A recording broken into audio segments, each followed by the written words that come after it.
જો વિદ્યાર્થી મિત્રો ધોરણ 11 ચેપ્ટર નંબર 4 રાસાયણિક બંધન અને આણ્વીય રચનામાં આપણે છેલ્લે આપણા લેક્ચર નંબર 4માં આપણા પેમ્ફલેટના પ્રશ્ન નંબર 13 થી 15 ભણી ગયા હતા. આજે પ્રશ્ન નંબર 16 થી આગળ ચાલુ કરીએ.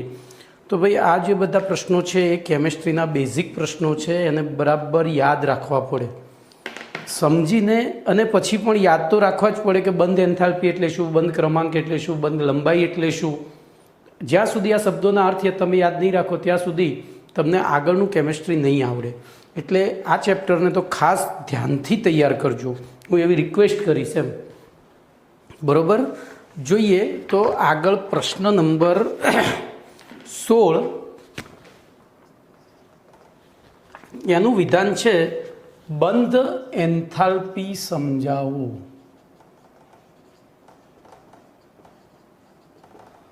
બરોબર, એન્થાલ્પી લેટિન ભાષાનો શબ્દ છે જેનો અર્થ થાય ઉર્જા, એટલે કે ટૂંકમાં બંધ ઉર્જા સમજાવો. બોલો, અહીંયા આપણે એક ઉદાહરણથી શરૂઆત કરીશું. આપણા મમ્મી બજારમાં માટલી લેવા ગયા છે. ધારો કે પેલા પાસે 2 જ માટલી છે, આપણે પ્રયોગ પડતું છે. એ બેમાંથી કઈ માટલી સારી છે મમ્મી કઈ રીતે નક્કી કરશે? બોલો. તો એના માટે મમ્મી માટલીને ટકોરો મારશે. ટકોરો મારે એટલે શું થાય? જેનો રણકાર લાંબો સમય સુધી ચાલશે, જેનો રણકાર લાંબો હશે એ માટલી મજબૂત હોય. કેમ? તો રણકાર ક્યારે પેદા થાય એ તમને કહું. બધા અણુઓ આ રીતે નિયમિત ગોઠવાયેલા હોય.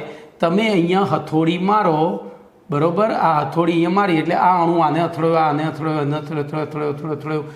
હવે શરૂઆતમાં રણકાર અવાજ ઊંચો આવે કારણ કે સીધું અથડાયું, પછી એ અવાજ સરેરાશ બનતો જાય એટલે કે ધીમો પડતો જાય.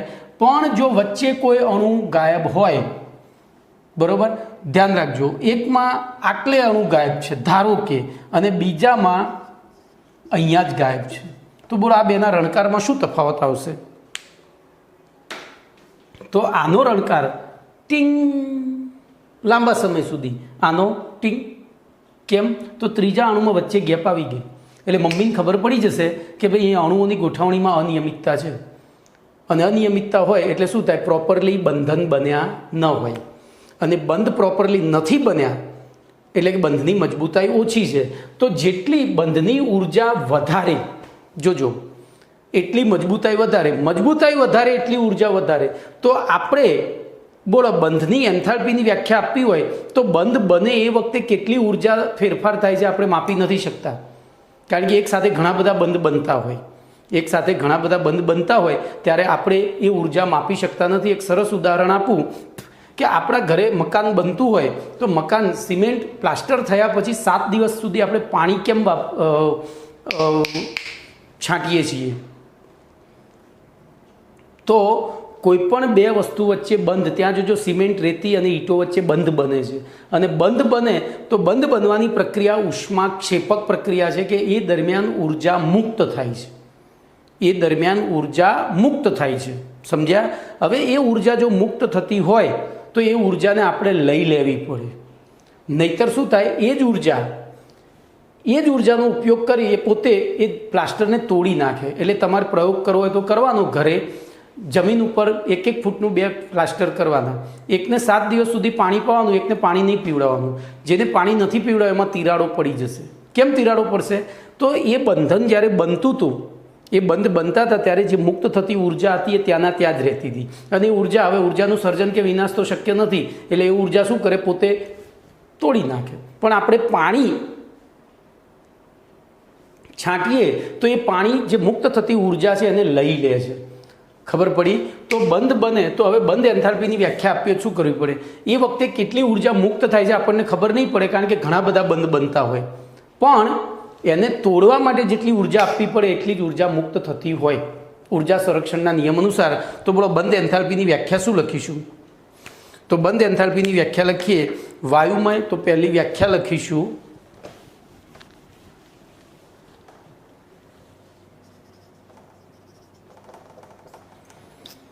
તો વાયુમય અવસ્થામાં 2 પરમાણુ વચ્ચે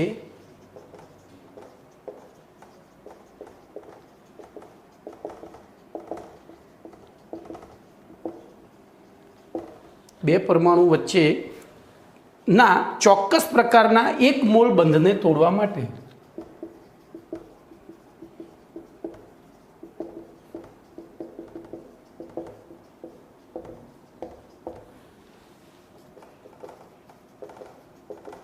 જરૂરી ઉર્જાને જે તે બંધની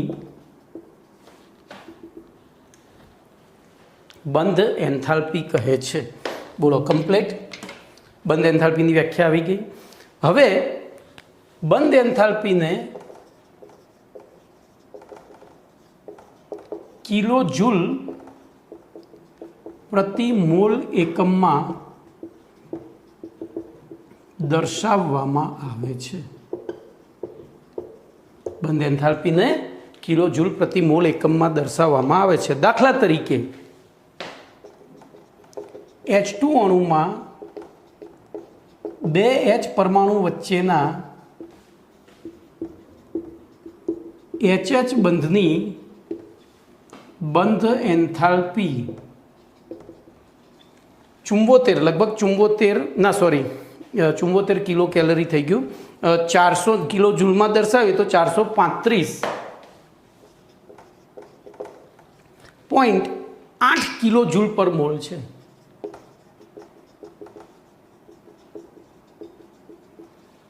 બરોબર ભાઈ, મારી અહીંયા ભૂલ થઈ હતી. 74 પિકોમીટર એની બંધ લંબાઈ છે, એટલે હું ભૂલથી બંધ લંબાઈ અહીંયા 435 કિલો જૂલ પર મોલ એની બંધ એન્થાલ્પી છે. હવે જોજો, આટલી તો સમજૂતી આપી, તો આ આપણે સમજૂતી આપી એકલ બંધની. આગળ ભણી ગયા છીએ બંધના 3 પ્રકાર છે, દ્વિબંધ, ત્રિબંધ. તો હવે દ્વિબંધ ત્રિબંધની વાત કરીએ તો તે જ પ્રમાણે 2 પરમાણુ વચ્ચે એક કરતાં વધારે 2 બંધ હોય, 2 પરમાણુ વચ્ચે એક કરતાં વધારે બંધ હોય તો તેમને તોડવા માટે જરૂરી ઉર્જાને તે અણુની બંધ એન્થાલ્પી કહે છે. તે જ પ્રમાણે જો કોઈ અણુમાં 2 પરમાણુ વચ્ચે એક કરતાં વધારે બંધ હોય ત્યારે તે બધા જ બંધને તોડવા માટે જરૂરી કુલ ઉર્જાને તે અણુમાં જે તે બંધની બંધ એન્થાલ્પી કહે છે. હવે અહીંયા ઉદાહરણ આપવાનું. દાખલા તરીકે બોલો, અહીંયા શેનું ઉદાહરણ આપીશું? O2 અણુનું. તો O2 અણુમાં O double bond O બંધ એન્થાલ્પી, હવે ભાઈ અહીંયા જે આંકડાકીય માહિતી છે ને એ તમારે યાદ રાખવી પડે એ પ્રેક્ટિકલી. તો એ બંધ એન્થાલ્પી 498 કિલો જૂલ પર મોલ છે. એવી રીતે N2 અણુમાં N triple bond N બંધ એન્થાલ્પી એ 946 કિલો જૂલ પર મોલ છે. બોલો ક્લિયર? હવે જોજો, અહીંયા તો આટલું સમજ્યા પછી હવે આ 2 બંધ, બોલો હું તમને 2 લાકડી આપું અને તોડવાનું કહું તો શું એક સાથે તૂટે ખરી? બેને ભેગી રાખીને તોડવાની છે તો પણ 2 માંથી એક માઇક્રો સેકન્ડનો તો ડિફરન્ટ આવશે ના આવશે? 2 સાથે ક્યારેય ના તૂટે. 2 માંથી પહેલી એક તૂટે પછી બીજી તૂટે. તો અહીંયા હવે ઉદાહરણ આપવાનું છે. તો બહુપરમાણીય, હું આટલું લખું છું, ચલો સમય ત્યાં સુધી તો લખું. બહુપરમાણવીય અણુઓમાં એક જ પ્રકારના, બરોબર, બહુપરમાણીય અણુઓમાં એક જ પ્રકારના જુદા જુદા બંધની બંધ એન્થાલ્પી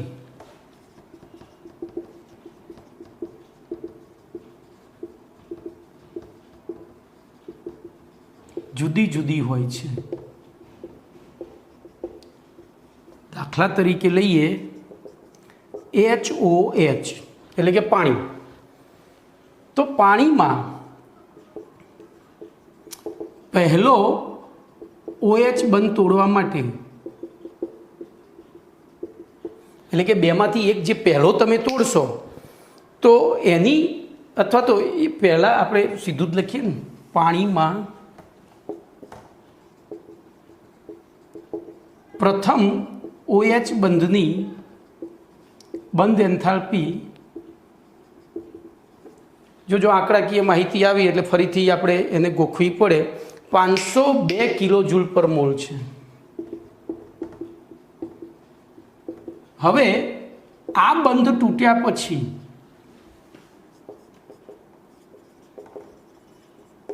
OH વધે, OH માઇનસ વધે છે. આ OH માઇનસમાં ના OH બંધની એન્થાલ્પી બોલો કેવી થશે? વધારે હશે કે ઓછી હશે? વધારે હશે કે ઓછી હશે? વિચારો તો, થોડી બુદ્ધિ દોડાવો. H2O તટસ્થ અણુ હતો, તટસ્થ અણુ સ્થાયી હોય એટલી બંધ તોડવા વધુ ઉર્જાની જરૂર પડે. OH માઇનસ આયન બની ગયો, આયન અસ્થાયી હોય તો અસ્થાયીમાં એ બંધ તોડવો સહેલો છે. તો બોલો એની એન્થાલ્પી 502 કિલો જૂલથી ઘટીને 427 કિલો જૂલ પર મોલ થઈ જાય છે. તો બોલો આ છેલ્લા વાક્યમાંથી એક MCQ મળે તમને, એમ કે CH4માં બંધારણ દોરીને આપે A, B, C અને D. બોલો આ 4 બંધને તોડવા માટે જરૂરી ઉર્જાનો ક્રમ કયો થશે? તો સૌથી વધુ બોલો, ધારો કે પહેલો બંધ આપણે ABCD પ્રમાણે તોડીએ છીએ તો સૌથી વધુ ઉર્જા એમાં જોઈશે, એનથી ઓછી બીમાં, એનથી ઓછી સીમાં ને એનથી ઓછી ડીમાં. ખબર પડી ગઈ? તો અહીંયા તમારો આ પ્રશ્ન, અને અહીંયા પછી લખવું પડે કે ભાઈ અહીંયા બે બંધ સરખા છે તેમ છતાં તેમની બંધ એન્થાલ્પી જુદી જુદી હોવાથી આવા અણુઓમાં સમાન બંધની બંધ એન્થાલ્પીનું સરેરાશ મૂલ્ય ધ્યાનમાં લેવામાં આવે છે.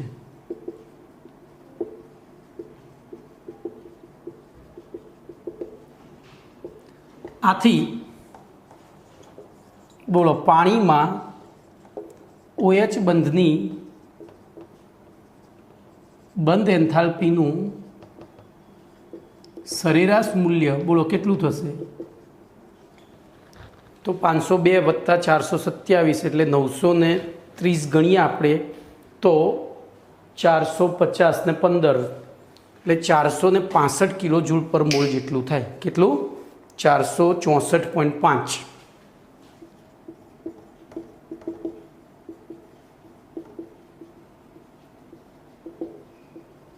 બોલો કમ્પ્લીટ. તો આ તમારો 3 માર્ક્સનો પ્રશ્ન છે. ખબર પડી કે નહીં? ચલો એના પછી પ્રશ્ન નંબર 16 લઈએ. તો બોલો બંધ એન્થાલ્પી સમજાવો એવો પ્રશ્ન આવે તમે શું કરશો? તો સૌથી પહેલી વ્યાખ્યા લખીશું, પછી તો એકલ બંધની ઉદાહરણ આપીને સમજાવીશું, પછી એકથી વધારે બંધ હોય ત્યારે સમજૂતી આપીશું, અને પછી એકથી વધારે બંધમાં દરેક બંધની બંધ ઉર્જા જુદી જુદી હોય છે. બરાબર? એકથી વધારે બંધ હોય એની સમજૂતી આપ્યા પછી એક જ અણુમાં એક જ પ્રકારના એકથી વધુ બંધ હોય. પહેલાં તો બે પરમાણુ વચ્ચે એકથી વધુ બંધ હોય એના માટે. એટલે જો પહેલાં એકલ બંધની એની વ્યાખ્યા, પછી એકલ બંધની સમજૂતી, પછી દ્વિબંધ ત્રિબંધની સમજૂતી, પછી એક જ પ્રકારના એકથી વધુ બંધમાં HOHનું ઉદાહરણ અથવા તો CH4નું લઈ લેવાનું, મિથેનનું પણ ચોપડીમાં આપ્યું છે એટલે જ લેવાનું. પહેલાંની વેલ્યુ આપણી પાસે પાછી યાદ રાખવી પડે, અને એ કદાચ પેપર ચેક કરીને યાદ ના હોય તો ખોટું પાડે. ચલો એના પછી પ્રશ્ન નંબર 17. તો 17માં પ્રશ્નનું વિધાન છે બંધ ક્રમાંક સમજાવો.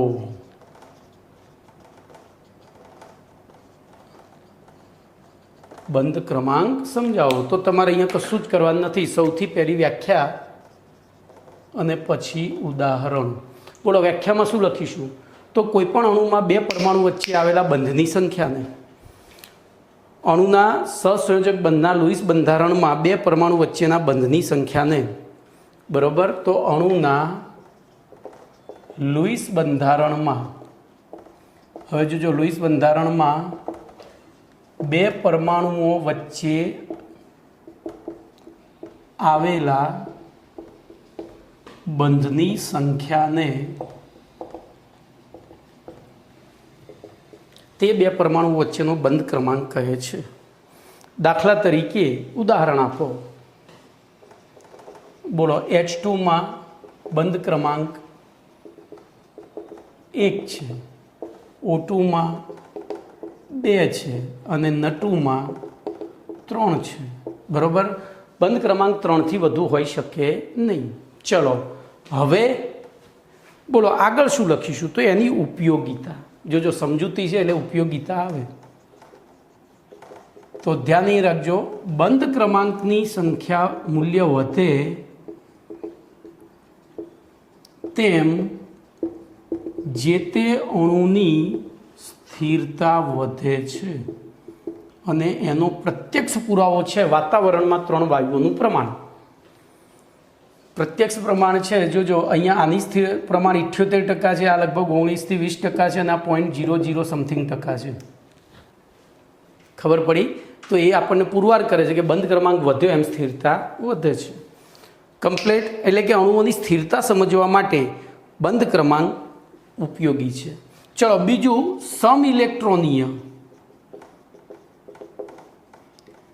અણુ કે આયન ની સ્થિરતા સમજાવવામાં. કેમ અહીંયા આવું થયું ભાઈ? સ્થિરતા સમજવા માટે તે ઉપયોગી છે. સમઇલેક્ટ્રોનીય દાખલા તરીકે તમને એવું કહે કે CO2 અને N2Oમાં કોણ વધારે સ્થાયી છે? બોલો. તો પહેલાં તો એના કુલ ઇલેક્ટ્રોન ગણીએ તો બોલો, કાર્બનના 6 અને ઓક્સિજનના 8 દુ 16 એટલે કેટલા થયા? 22.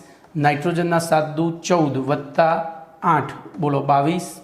તો બંને સમઇલેક્ટ્રોનીય છે. તો આ બેમાં કોણ વધારે સ્થાયી? બોલો. તો હવે એના માટે આપણે તો લુઈસ બંધારણ દોરીએ. C ડબલ બોન્ડ O, જ્યારે N2Oમાં બોલો શું થશે? N ટ્રિપલ બોન્ડ O અને એક અબંધકારક ઇલેક્ટ્રોન યુગ્મ અહીંયા O સાથે જોડાય. એટલે આમાં આપણે હવે સરેરાશ બંધ લેવા પડે. બોલો, આનો સરેરાશ બંધ ક્રમાંક કેટલો થયો? 2. બે બાજુ 2 2 છે. અહીંયા કેટલો થયો? તો 2. બોલો હવે તો બે બાજુ 2 2 થયો. સોરી, મારી અહીંયા ભૂલ થઈ છે ભાઈ, ભૂલ થઈ. અહીંયા ટ્રિપલ બોન્ડ નહીં, ડબલ બોન્ડ આવે. લુઈસ બંધારણ દોરીએ. ચલો ધ્યાન રાખજો.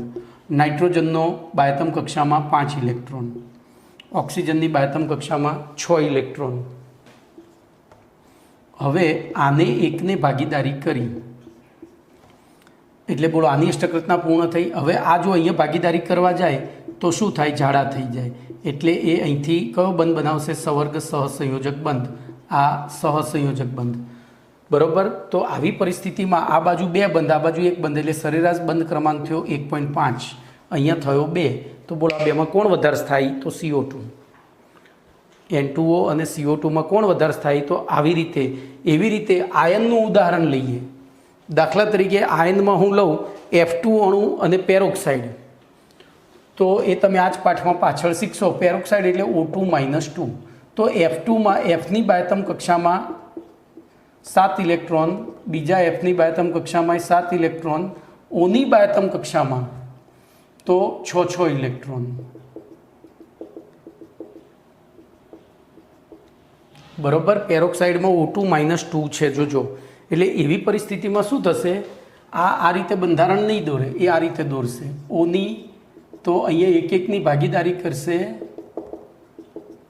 અહીંયા એક ગોઠવશે. બરાબર. એકની ભાગીદારી થઈ, અહીંયા એક વધારાનો ઇલેક્ટ્રોન આવે એટલે એક વીજભાર અહીંયા માઇનસ, એક વધારાનો. તો બોલો અષ્ટક રચના પૂર્ણ થઈ ગઈ બંનેની, પણ વચ્ચે બંધ એકલ બન્યો, અહીંયા એકલ બન્યો.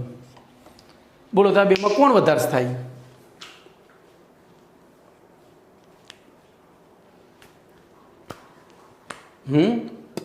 તો અણુની સ્થિરતા સમજાવી શકાય, અહીંયા બંધ ક્રમાંક સમજાવી શકાય. તો સમઇલેક્ટ્રોનિયમાં અણુની સ્થિરતાના આધારે તમે બંધ ક્રમાંક. તો હજુ જોજો, ના બરાબર છે. આ નાઇટ્રોજનની અષ્ટક રચના પૂર્ણ નથી થઈ. નાઇટ્રોજનની અષ્ટક રચના પૂર્ણ નથી. જુઓ 2 અહીંયા 4 ને 2 6 ને 1 7. તો એવી પરિસ્થિતિમાં એક અહીંયા બંધ બનતો હતો, યાદ છે? આપણે ભણી ગયા અને એને અડધો બંધ ગણાય, કારણ કે તો બોલો આ બાજુ બંધ ક્રમાંક 2.5 થયો, આ બાજુ 1 થયો, તો ટોટલ 3.5 ભાગ્યા 2 એટલે લગભગ 1.75 જેવું થાય, બરાબર. અને 1.75 તો એના કારણે ત્યાં બંધ ક્રમાંક ઓછો, અહીંયા વધારે, એટલે CO2 વધારે થાય. બીજી માહિતી એવી મળે કે સમ ઇલેક્ટ્રોનીય આયનો જે છે એમાં બંધ ક્રમાંક લગભગ સરખા હોય. અહીંયા આયન નહીં આવે, અણુની સ્થિરતા અને આયનમાં બંધ ક્રમાંક સરખા હોય છે. તો આ થઈ તમારી બંધ ક્રમાંકની સમજૂતી. ઓકે, એના પછી જોઈએ તો એના પછી સંસ્પંદન બંધારણો વિશે ટૂંકનો જ લખો. ધ્યાન અહીંયા રાખજો, મસ્ત આર્ટિકલ છે, આને આપણે ફિઝિકલી જોઈશું એમ.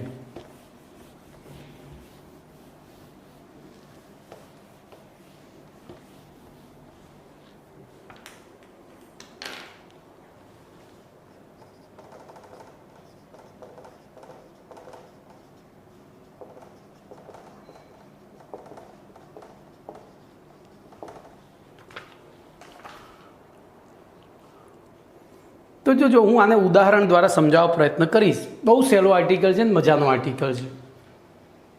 તો આપણે અહીંયા ઓઝોન લઈએ. ચલો, ઓઝોનના ઉદાહરણ દ્વારા આપણે સમજૂતી આપીએ. બોલો, ઓઝોન એટલે O3. O3નું લુઈસ બંધારણ દોરીએ તો 3 O છે, એટલે કેન્દ્રમાં એક ઓને આપણે શું ગણ્યો? કેન્દ્રીય પરમાણુ. હવે જો O કઈ રીતે ઇલેક્ટ્રોન ગોઠવશે? તો આ રીતે એને ગોઠવ્યા. બીજો O આવ્યો, એને આ રીતે ગોઠવ્યા. ત્રીજો O આવ્યો. બોલો, હવે વિચારવાનું રે. તો આ બેની ભાગીદારી થઈ ગઈ, આ બેની ભાગીદારી થઈ ગઈ, અષ્ટક રચના પૂર્ણ થઈ ગઈ. બોલો, તો આ ઓને આની સાથે જોડાવવું હોય તો શું કરવું પડે? તો એવી પરિસ્થિતિમાં આ ઇલેક્ટ્રોન યુગ્મનું દાન સ્વીકારવું પડે. એટલે કે અહીંયા 2 સહસંયોજક બંધ બનશે, જ્યારે અહીંયા એક સવર્ગ સહસંયોજક. ભાઈ ટ્રિપલ S એટલે સવર્ગ સહસંયોજક બંધ, સવર્ગ સહસંયોજક, જ્યારે આ ખાલી સહસંયોજક. બરાબર, હું શોર્ટમાં લખીશ. હવે આપણે આનું બંધારણ, જો કે VSEPR સિદ્ધાંત બાકી છે, એટલે તેમ છતાં હું અત્યારે તમને કહું કે અહીંયા કયું સંકરણ ઉદ્ભવશે. તો 2 બંધ બને છે, 2 બંધ બને અને એક અબંધકારક છે, એટલે અણુનો પ્રકાર થયો Ab2E. અને Ab2E થાય, આવતા લેક્ચરમાં આવડી જશે, એટલે સંકરણ થાય sp2. સંકરણ sp2 થાય ત્યારે બંધકોણ 120ની નજીક જવો જોઈએ.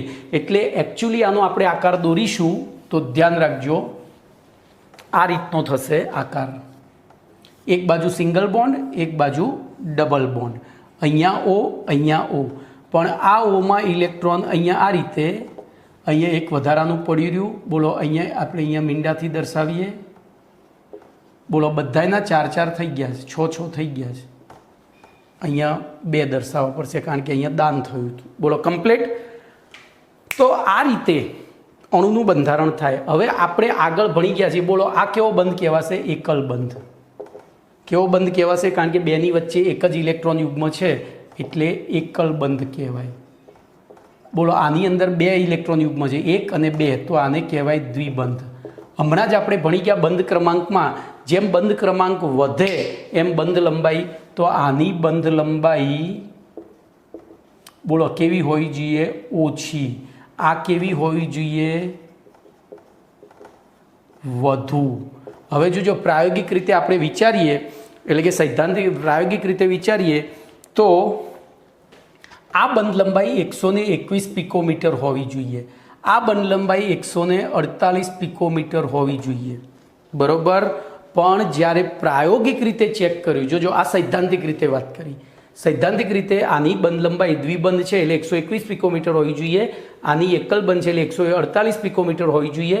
પણ પ્રાયોગિક રીતે ચેક કરી ત્યારે આ બંને બંધ લંબાઈ 128 પિકોમીટર મળી. તો બોલો, આવું કેમ થયું?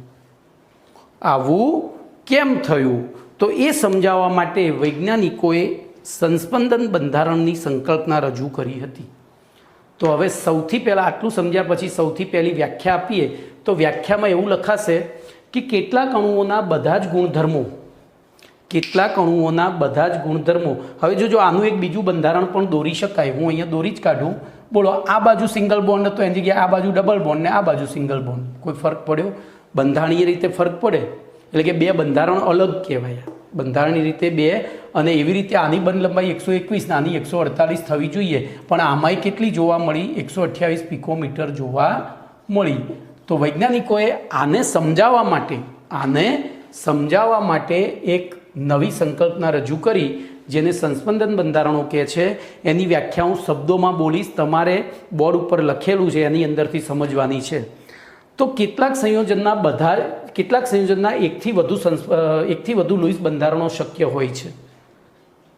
કેટલાક સંયોજનોના એકથી વધુ લૂઇસ બંધારણો શક્ય હોય છે. તેમ છતાં તે સંયોજનના બધા જ ગુણધર્મો કોઈ એક લૂઇસ બંધારણ વડે સમજાવી શકાતા નથી. તેમ છતાં એ સંયોજનના બધા જ ગુણધર્મો તેમના વિવિધ લૂઇસ બંધારણો પૈકી કોઈ એક બંધારણ વડે કે આના વડે સમજાવી શકાતા નથી. બરોબર? આવી પરિસ્થિતિમાં એ બંધારણો વચ્ચેની મધ્યમાન અવસ્થા દર્શાવતું એક બંધારણ વૈજ્ઞાનિકોએ રજૂ કર્યું. બરોબર? તે બધા બંધારણોની મધ્યમાન અવસ્થા દર્શાવતું એક બંધારણ વૈજ્ઞાનિકોએ સંકલ્પના રજૂ કરી, જેવા બંધારણને સંસ્પંદન બંધારણ કહે છે. અને આ સંસ્પંદન બંધારણની મદદથી તેના બધા જ ગુણધર્મોની સમજૂતી આપી શકાય છે. આ સંસ્પંદન બંધારણને તેમની વચ્ચે ડબલ એરોની નિશાની વડે દર્શાવવામાં આવે છે. તો આ બંને એકબીજામાં રૂપાંતરિત થાય છે. હવે તમે કલ્પના કરો કે આ બે બંધારણ એકબીજામાં રૂપાંતરિત થતા હોય તો આપણને ફાઇનલ બંધારણ કેવું જોવા મળે.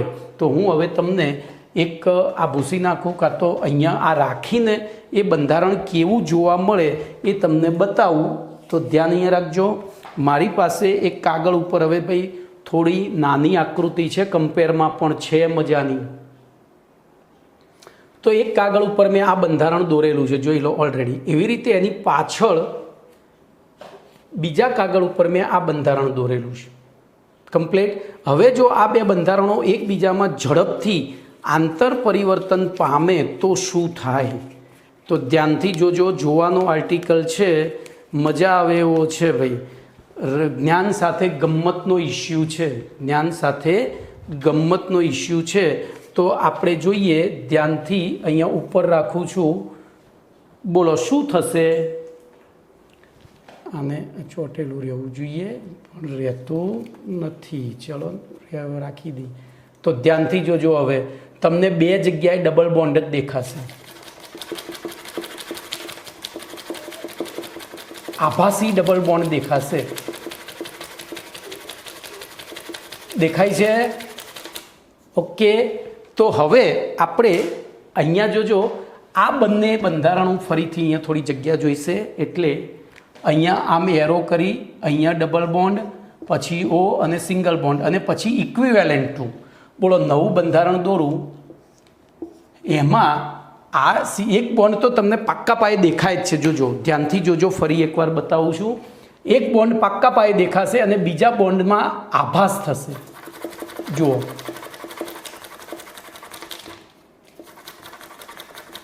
બીજા બોન્ડનો આભાસ થાય. તો અહીંયા આપણે બીજા બંધને તૂટક રેખા વડે દર્શાવીશું. કઈ રેખા વડે? તૂટક રેખા વડે. તો આ ત્રીજું બંધારણ છે, એને કહેવાય સંસ્પંદન બંધારણ. શું કહેવાય? બોલો, થિયરી ચકાચક. તો આપણે હવે એઝ પર ટેક્સ્ટબુક હું સમજૂતી આપું. બરાબર? પેલી મારી રીતે સમજૂતી આપી, પણ તમારે માર્ક્સ મેળવવા માટે ટેક્સ્ટબુક પ્રમાણે લખવું પડે. તો જોઈએ, કેટલાક અણુઓના એકથી વધુ લૂઇસ બંધારણ શક્ય હોય છે, અને આવા અણુઓના પ્રાયોગિક રીતે નક્કી કરેલા બધા જ ગુણધર્મો તે અણુના કોઈ એક લૂઇસ બંધારણ વડે સમજાવી શકાતા નથી, જેનો આપણે અહીંયા પુરાવો આપી દીધો છે. બરાબર? આથી આવા અણુઓના એકથી વધુ લૂઇસ બંધારણોને એકબીજામાં ઝડપથી આંતર પરિવર્તન થતા હોય ત્યારે તેમની મધ્યમાન અવસ્થા દર્શાવતું એક નવા બંધારણ દર્શાવવામાં આવે છે, અથવા તો નવું બંધારણ પ્રાપ્ત થાય છે, જેને સંસ્પંદન બંધારણ કહે છે. અહીં અણુમાં સંસ્પંદન બે શીર્ષવાળા તીર વડે દર્શાવવામાં આવે છે. હવે સંસ્પંદન બંધારણ, તો આ સમજૂતી આપણે પરિચય આપ્યો. હવે વ્યાખ્યા શું લખીશું? તો ધ્યાન એ રાખજો. બોલો આ બે બંધારણમાં તફાવત શું છે? મેં પહેલો પરિચય આપ્યો તો, હવે વ્યાખ્યામાં તો આ બે બંધારણોમાં તફાવત એક જ છે કે અહીંયા હવે હું આ રીતે દોરી કાઢું. ચલો, તમને વ્યાખ્યા ગોખવી ના પડે એવું જ આપણે કરીએ. બોલો ઓક્સિજન,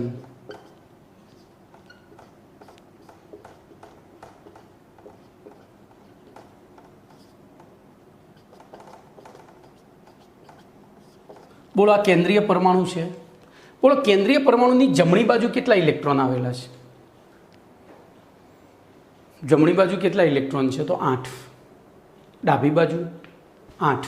પણ એ ઇલેક્ટ્રોનની વહેંચણી સરખી નથી. ભલે ઇલેક્ટ્રોન 8 હોય પણ વહેંચણી સરખી નથી. કેમ? તો અહીંયા આપણે ABC 3 નામ આપી દઈએ તો આની જમણી બાજુ જે 8 ઇલેક્ટ્રોન છે એમાંથી 6 ઇલેક્ટ્રોન Cના અને 2 ઇલેક્ટ્રોન, બરોબર, એટલે કે 2-2ની ભાગીદારી થઈ. જ્યારે આમાં વહેંચણી, જોજો વહેંચણી એટલે ભાગીદારી, આમાં ભાગીદારી વિપરીત છે. જે ભાગીદારીનું ઇલેક્ટ્રોનનું યુગ્મ છે બી પરમાણુનું જ છે. ચલો હવે હું આનું બીજું બંધારણ જે એનાથી વિપરીત દોરી કાઢું. ચલો,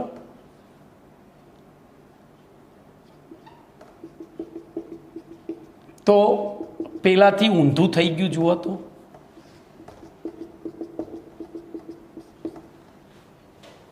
થઈ ગયું. પણ જો હું આનું આવું બંધારણ દોરું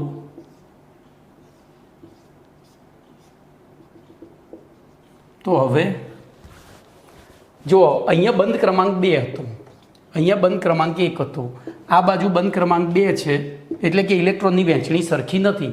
પણ બોલો અહીંયા બે જગ્યાએ 1.5 થઈ ગયો, એટલે કે કેન્દ્રીય પરમાણુની ફરતે ઇલેક્ટ્રોનની વહેંચણી કેવી થઈ ગઈ? સરખી.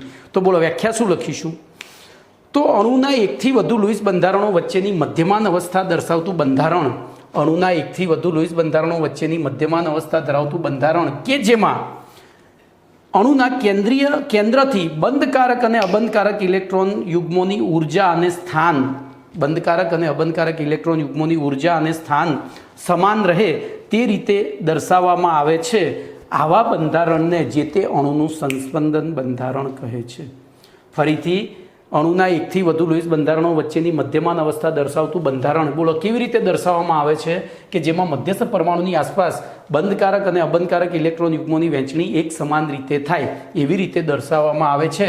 આ રીતે દર્શાવેલા આ બંધારણને કયું બંધારણ કહે છે? સંસ્પંદન બંધારણ.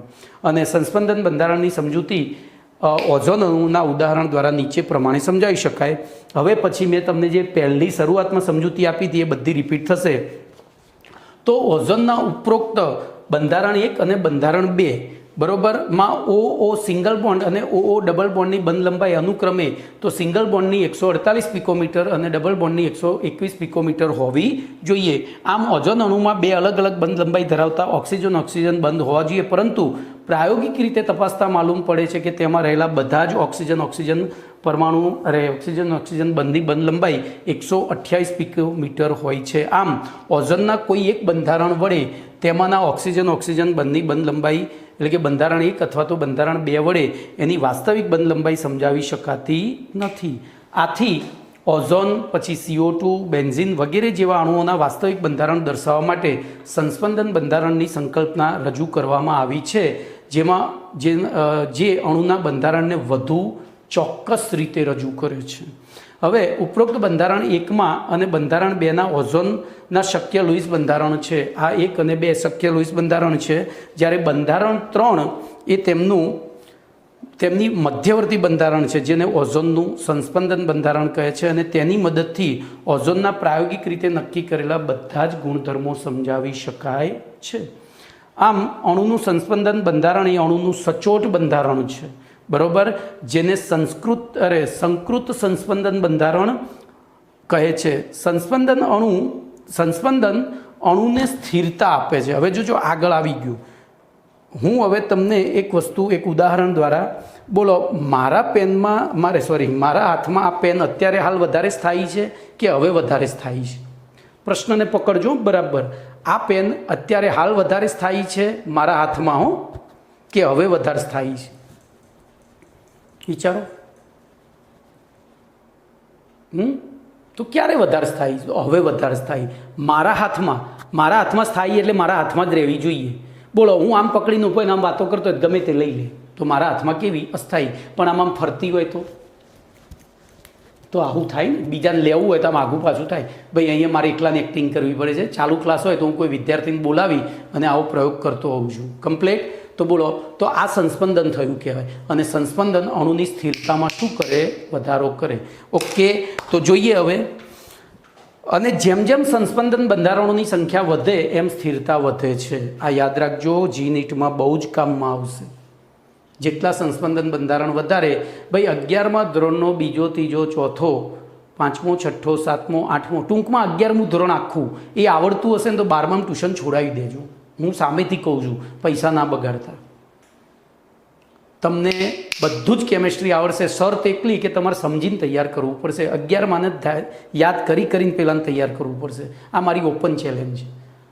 11માંના હું ચલાવું છું એ પાઠ બધા જ, એટલે હું ચલાવું એટલે હું બધા જ ચલાવું છું, પણ હું ચલાવું છું જેટલી ડેપ્થમાં જઈને ચલાવું છું એ તમે તૈયાર કરશો તો હું નથી માનતો કે 12મું તમને અઘરું પડશે. ઓકે, ચલો હવે એના પછી પ્રશ્ન નંબર 19 લઈએ. તો પ્રશ્ન નંબર 19 એનું વિધાન છે એ પહેલાં હું તમને બેન્ઝીનમાં પણ સંસ્પંદન બતાવી દઉં. મારી પાસે મોડેલ બનાવેલું પડ્યું છે, તો ફરીથી આવશે પાછું 12મા પાઠમાં, એ વખતે ફરી બતાવીશ. અત્યારે પણ બતાવી દઉં. તો ધ્યાન અહીંયા રાખજો.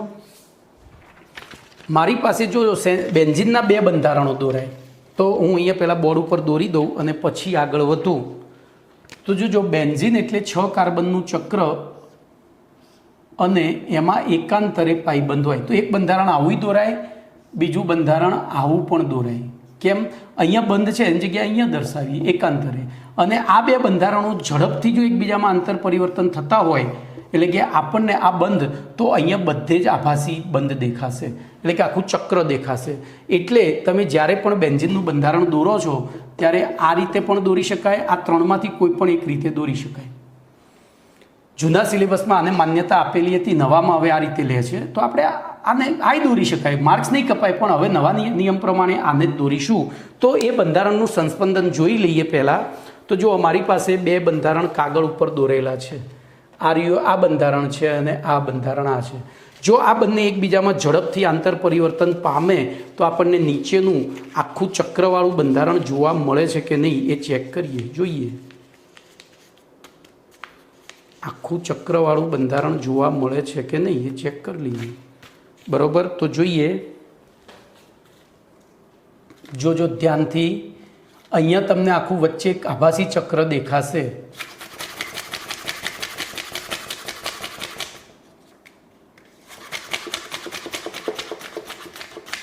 થોડું ભાઈ મારું મોટું પડી જાય છે. જો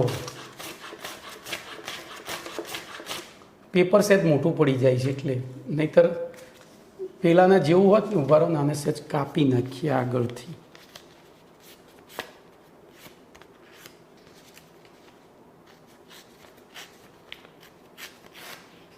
ચલો હવે જોઈએ આપણો પ્રોજેક્ટ સક્સેસ રહેશે કે નહીં.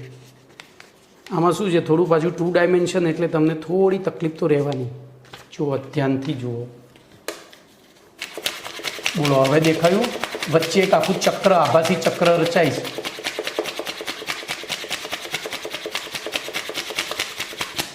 કમ્પ્લેટ. તો બેન્ઝીન અને ઓઝોનમાં આપણે સંસ્પંદન શીખી લીધું. ચલો એના પછી તો 19મો પ્રશ્ન છે, સંસ્પંદન બંધારણોની વિશે પ્રવર્તી ખોટી માન્યતાઓ જણાવો.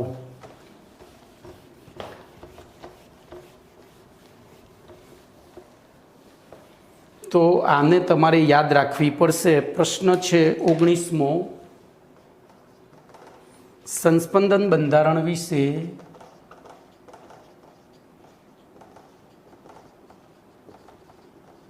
પ્રવર્તતી ખોટી માન્યતાઓનું નિરાકરણ જણાવી દેવાનું છે. તો એમાં 3 મુદ્દા છે જે તમારે યાદ રાખવાના છે. બરોબર. સૌથી પહેલું જોજો, પહેલામાં આપણે લખીશું સંસ્પંદન બંધારણ દર્શાવતા અણુના વાસ્તવિક, તો સંસ્પંદન બંધારણ દર્શાવતા અણુના વાસ્તવિકને સંસ્કૃતમાં વિહિત કહે છે. એટલે અહીંયા વિહિત શબ્દ વાપરવાનું છે. વિહિત લુઈસ બંધારણો બરોબર વાસ્તવમાં અસ્તિત્વ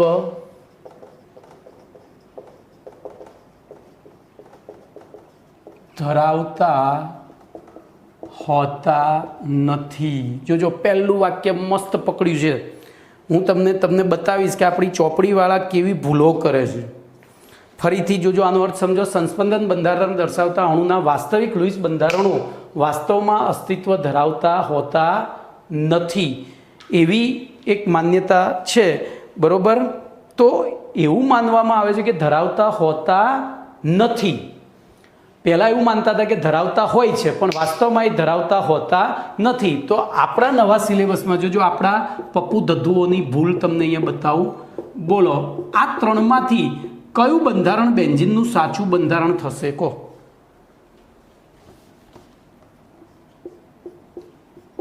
આ ત્રણમાંથી બેન્ઝીનનું કયું સાચું બંધારણ થશે? તો વાસ્તવિક બંધારણો આ છે. આ લુઈસ બંધારણ, આ અસ્તિત્વ ધરાવતા નથી, તો આ સાચું થાય. તો આપણે બેન્ઝીન આ જ દર્શાવવું પડે. આ દર્શાવી શકાય નહીં, પણ પહેલાં આ દર્શાવતા હતા. ગધેડાઓ નવા સિલેબસમાં આને શરૂ કર્યા છે. ઓકે, આ કરપ્શનની પેદાશો કહેવાય. નવા જે છે ને બધા ડોનેશન આપીને શિક્ષકો બન્યા હોય ત્યાં આ પરિસ્થિતિ થાય. હું તો સાચું કહીશ, ખોટું કહેવામાં મને શરમ જ નથી. અરે સાચું કહેવામાં ખોટું તો ખોટું જ છે.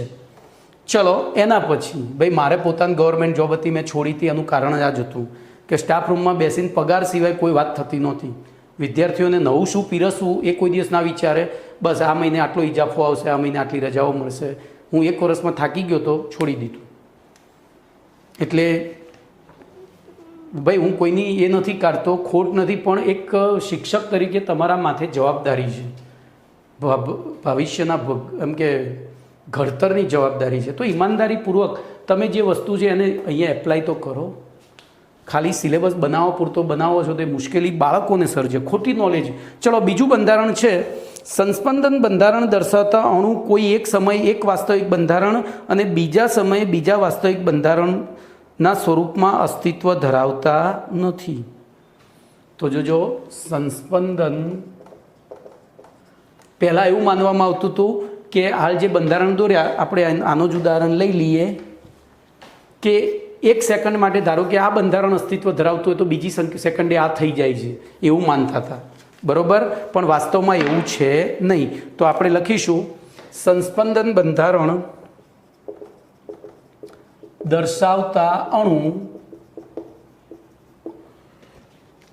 કોઈ એક સમયે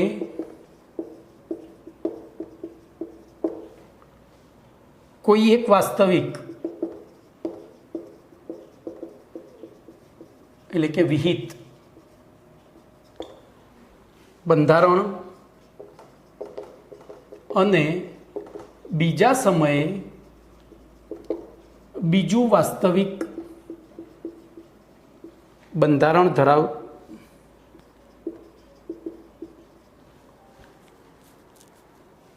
સ્વરૂપમાં અસ્તિત્વ ધરાવતા હોતા નથી. તો બોલો, આપણને બીજો પુરાવો મળ્યો કે બેન્ઝીનને આ રીતે જ દર્શાવાય, પેલા 2 રીતે દર્શાવી શકાય નહીં. અને ત્રીજી શરત એટલે ત્રીજું નિરાકરણ છે. એટલે પહેલાં એવું માનતા હતા, જોજો, કે ભાઈ સંસ્પંદન બંધારણ દર્શાવતા વાસ્તવિક અણુના વાસ્તવિક લુઈસ બંધારણો વાસ્તવમાં અસ્તિત્વ ધરાવે છે, પણ હવે સાબિત થયું કે ધરાવતા નથી. એવી રીતે સંસ્પંદન બંધારણ ધરાવતા અણુ કોઈ એક સમયે કોઈ એક વાસ્તવિક બંધારણ અને બીજા સમયે બીજું વાસ્તવિક બંધારણ ધરાવતા હોય છે, પણ એ હવે સાબિત થયું કે વાસ્તવમાં એ ધરાવતા હોતા નથી. અને ત્રીજું, સંસ્પંદન બંધારણ ધરાવતા અથવા તો દર્શાવતા અણુઓનું માત્ર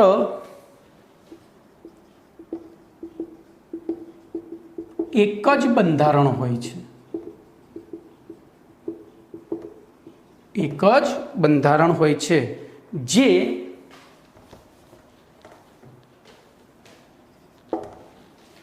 વાસ્તવિક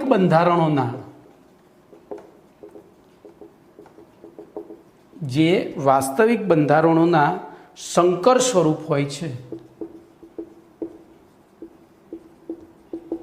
જેને લુઈસ બંધારણ દ્વારા દર્શાવી શકાતું નથી, હોય છે જેને લુઈસ બંધારણ દ્વારા દર્શાવી શકાતું નથી. તો જો આ ત્રણે ત્રણ મુદ્દા સાબિત કરે છે કે બેન્ઝીનનું વાસ્તવિક બંધારણ કયું છે, આ ત્રણમાંથી તો આ રહ્યું છે કમ્પ્લેટ. તો આ ત્રણ, તો પહેલાં એવું માનવામાં આવતું હતું કે સંસ્પંદન બંધારણ દર્શાવતા અણુઓ માત્ર એક જ બંધારણ ધરાવતા હોય છે જે વાસ્તવિક બંધારણોના સંકર સ્વરૂપ હોય છે. તો એવું માનવામાં નહોતું આવતું, પણ એનું નિરાકરણ કર્યું કે ભાઈ હોય છે, અને જેને તો આનું લુઈસ બંધારણ ના દોરી શકાય.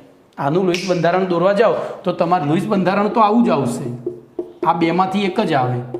વાસ્તવિક બંધારણનું લુઈસ બંધારણ દોરી શકાય, મેં એકના એક દોર્યા ભાઈ, બરોબર. વાસ્તવિક બંધારણનું લુઈસ બંધારણ દર્શાવી શકાતું નથી. તો આટલે સુધી રાખીએ છીએ, બીજું નેક્સ્ટ ટાઈમ. ઓકે.